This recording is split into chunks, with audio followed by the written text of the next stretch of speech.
Hello friends, आप सभी का बहुत बहुत स्वागत है।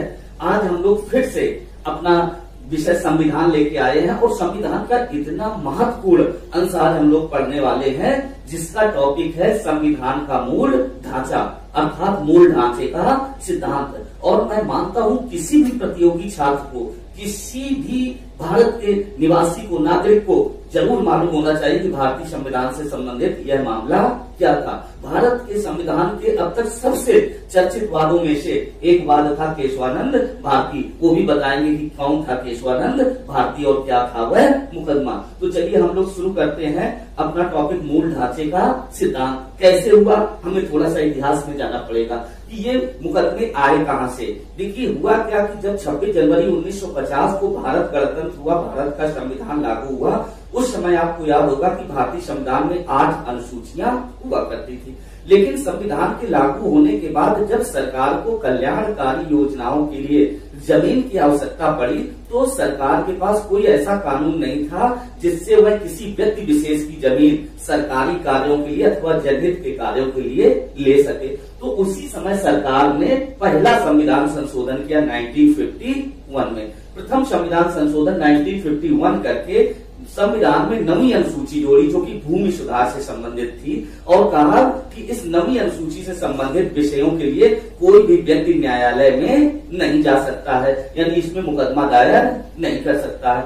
और इस अनुसूची के तहत भारत संघ ने, भारत की सरकार ने कुछ किसानों की जमीनों को अधिग्रहित कर लिया कल्याणकारी योजनाओं के लिए। तो चूंकि जमीन किसानों की व्यक्तिगत थी, किसान इस बात से नाराज हो गए। उन्होंने कहा कि यह मेरी व्यक्तिगत जमीन है और मेरी निजी संपत्ति है। और उस समय तक संपत्ति का अधिकार भी मौलिक अधिकार हुआ करता था। तो उन्होंने कहा कि ये मेरा मौलिक अधिकार है और सरकार ने ऐसा गलत किया है। तो इससे संबंधित सबसे पहला मुकदमा सब आया वर्ष 1952 में, जिस मुकदमे का नाम था शंकरी प्रसाद बनाम भारत राज्य। तो 1952 में जब शंकरी प्रसाद बनाम भारत राज्य मुकदमा आया, तो शंकरी प्रसाद की जमीन को सरकार ने ले लिया था। शंकरी प्रसाद इसी के खिलाफ सुप्रीम कोर्ट चले गए।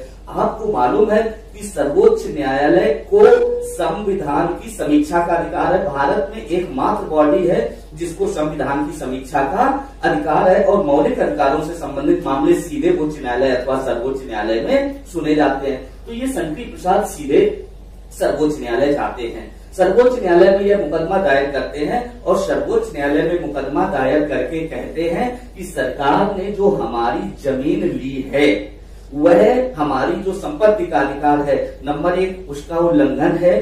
दूसरी बात है कि जो संसद है वह भारतीय संविधान के अनुच्छेद 368 के तहत जो भारतीय संविधान का भाग 3 है, जो मौलिक अधिकारों से संबंध रखता है, उसमें संशोधन का अधिकार ही नहीं रखती है। बहुत महत्वपूर्ण प्रश्न इन्होंने उठा दिया।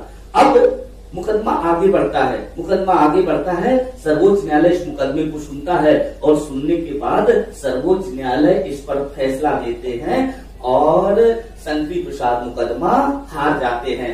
सर्वोच्च न्यायालय ने जो फैसला दिया, उस फैसले में कहा कि संसद को भारतीय संविधान के भाग 3 अर्थात मौलिक अधिकारों सहित सभी प्रकार के जो भाग हैं उनमें संशोधन का अधिकार है, और यह संशोधन वह संविधान के अनुच्छेद 368 के तहत कर सकती है। इस प्रकार जो शंकरी प्रसाद के तर्क थे उनको सुप्रीम कोर्ट ने अस्वीकार कर दिया और शंकरी प्रसाद यह मुकदमा हार जाते हैं। इसके बाद चीजें आगे बढ़ती हैं। सरकार किसानों की जमीन लेती रहती है, तो जिनकी ज्यादा जमीन चली जाती थी वह नाराज हो जाते थे। तो इसके ठीक बाद एक फिर बड़ा मुकदमा आया। वह मुकदमा था सज्जन सिंह बनाम राजस्थान राज्य। सज्जन सिंह की भी जमीन ले लिया था सरकार ने। 1965 का मुकदमा है। और ध्यान रहे, सज्जन सिंह और शंकरी प्रसाद मुकदमों में बड़ी ही समानता थी।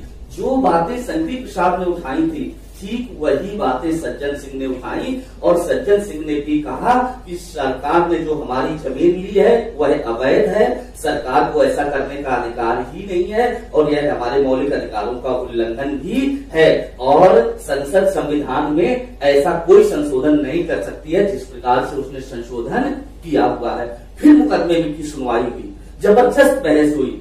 उस समय चीफ जस्टिस हुआ करते थे, तो उनकी अध्यक्षता में बेंच गठित हुई, जबरदस्त बहस हुई और जबरदस्त बहस के बाद पुनः वही निर्णय आया जो शंकरी प्रसाद के समय में आया था और सर्वोच्च न्यायालय ने सज्जन सिंह की जो मांग थी उसे ठुकरा दिया और सज्जन सिंह पुनः मुकदमा हार गए। सर्वोच्च न्यायालय ने वही फैसला सुनाया जो कि शंकरी प्रसाद के मुकदमे में सुनाया था कि संसद को भाग 3 में भी संशोधन का अधिकार प्राप्त है और ऐसा वह भारतीय संविधान के अनुच्छेद 368 जिसमें संविधान संशोधन की सख्त नीति है उसके तहत कर सकता है।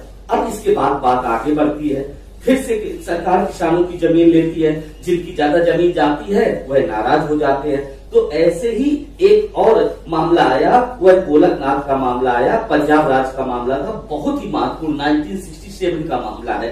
यह जो गोलकनाथ था, हेनरी गोलकनाथ, यह पंजाब का रहने वाला था और यह अपने पीछे बहुत सारी संपत्ति छोड़कर मर गया। तो जब ये मर गया तो इसकी लगभग 418 एकड़ भूमि को, आप गौर करिए, लगभग 418 एकड़ भूमि को वहां का जो एडिशनल कमिश्नर था उसने जो है सीलिंग के तहत सरकार के अधिग्रहण में ले लिया। अब जब सरकार ने इस जमीन को ले लिया तो इस गोलकनाथ के जो बेटे बेटी और पोता पोती थे उन्होंने सुप्रीम कोर्ट में मुकदमा दायर किया।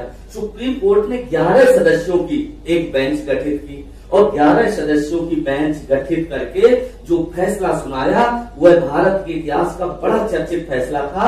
आप सुनेंगे तो आप भी हैरान हो जाएंगे। वह मामला क्या था हेनरी गोलकनाथ का कि सुप्रीम कोर्ट ने अपने जो पूर्व के फैसले दिए थे शंकरी प्रसाद और सज्जन सिंह बाद में, सुप्रीम कोर्ट ने अपने उन्हीं फैसलों को पलट दिया और हेनरी गोलकनाथ मुकदमा जीत जाते हैं। हेनरी गोलकनाथ ये मुकदमा जीत जाते हैं और सर्वोच्च न्यायालय ने हेनरी गोलकनाथ के तर्कों से सहमत जताते हुए कहा कि हाँ, संसद को भारतीय संविधान के भाग 3 अर्थात मौलिक अधिकारों में संशोधन का अधिकार नहीं है और संसद ऐसा संविधान के अनुच्छेद 368 के तहत नहीं कर सकती है और 6-5 के बहुमत से हेनरी गोलकनाथ यह मुकदमा जीत जाते हैं। आप ध्यान रखिए, बहुत महत्वपूर्ण बात है कि सुप्रीम कोर्ट ने जो अपने ही फैसले दिए थे, अपने ही फैसलों को पलट दिया और सुप्रीम कोर्ट ने कहा कि संसद को ऐसा करने का अधिकार नहीं है। साथ ही साथ सुप्रीम कोर्ट ने ये भी कहा कि जो हमने पूर्व में फैसले दिए थे अब वह फैसले बाध्यकारी नहीं है। तो ये पहला फैसला आया जिसमें मौलिक अधिकारों से संबंधित मामलों में यह गोलकनाथ मुकदमा जीत जाते हैं। इसके बाद भारत के इतिहास का सबसे चर्चित मुकदमा आया। वह सबसे चर्चित मुकदमा था केशवानंद भारती बनाम केरल राज्य, 1973 का मुकदमा था। तो आप जानिए कौन है केशवानंद। जब मैं केशवानंद भारती की बात करता हूं तो केशवानंद भारती केरल में एडनर मठ था, उस एडनर मठ के स्वामी थे।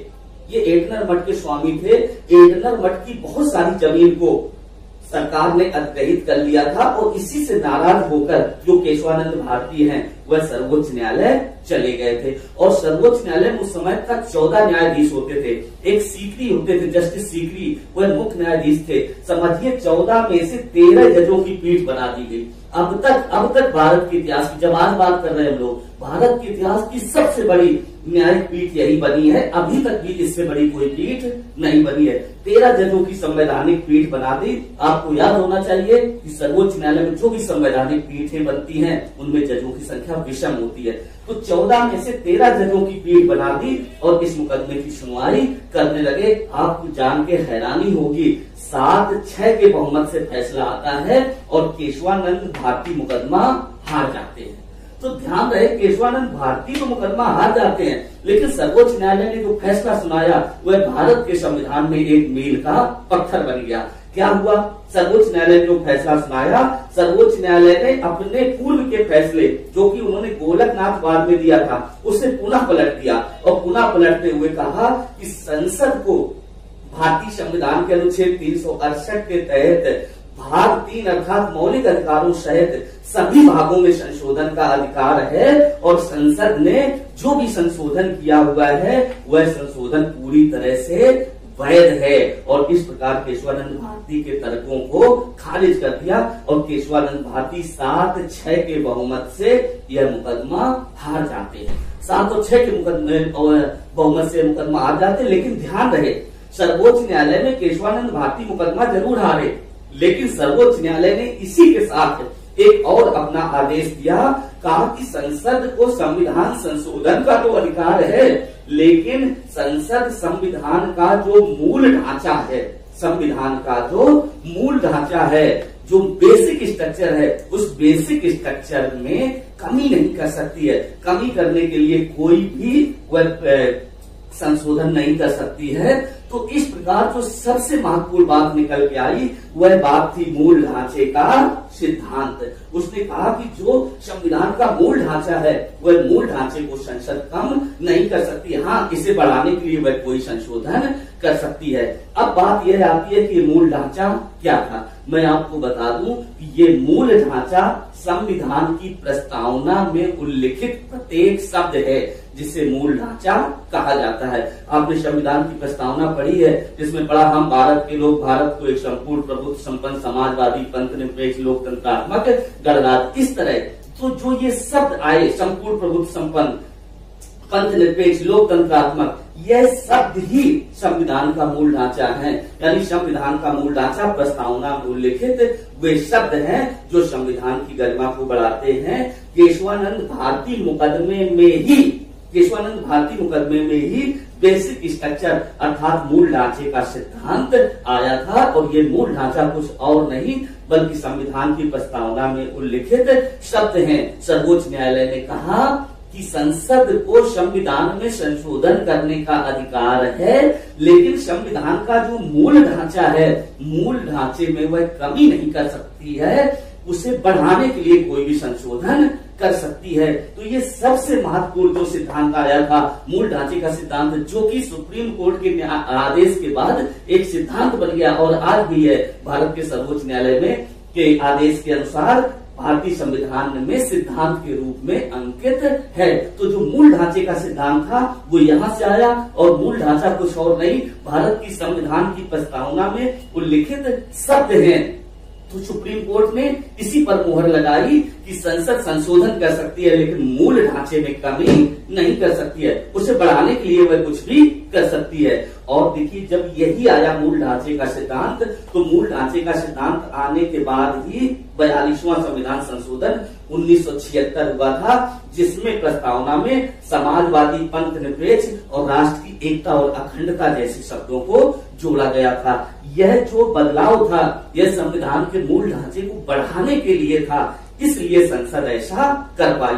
क्योंकि केशवानंद भारती बनाम केरल राज्य में सर्वोच्च न्यायालय ने जो मुकदमा सुनाया था उसमें कहा था कि संविधान के ढांचे को बढ़ाने के लिए संसद ऐसा कर सकती है। तो जो 42वां संविधान संशोधन था जिसमें प्रस्तावना में संशोधन किया गया था, यह संविधान के मूल ढांचे को बढ़ाने के लिए था।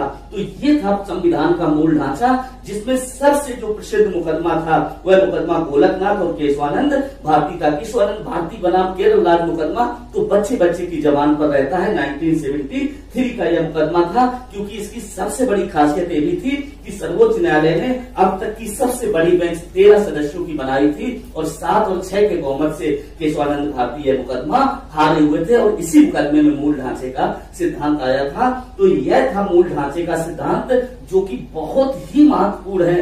बार बार बात यही उठाई गई थी कि भारत की संसद को इस तरह के संशोधन करने का अधिकार नहीं है। तो सर्वोच्च न्यायालय ने 2 बार तो अपना जो फैसला सुनाया, तीसरी बार उसी फैसले को पलट दिया था गोलकनाथ बाद में, जब सर्वोच्च न्यायालय ने कहा कि संसद को ऐसा करने का अधिकार है।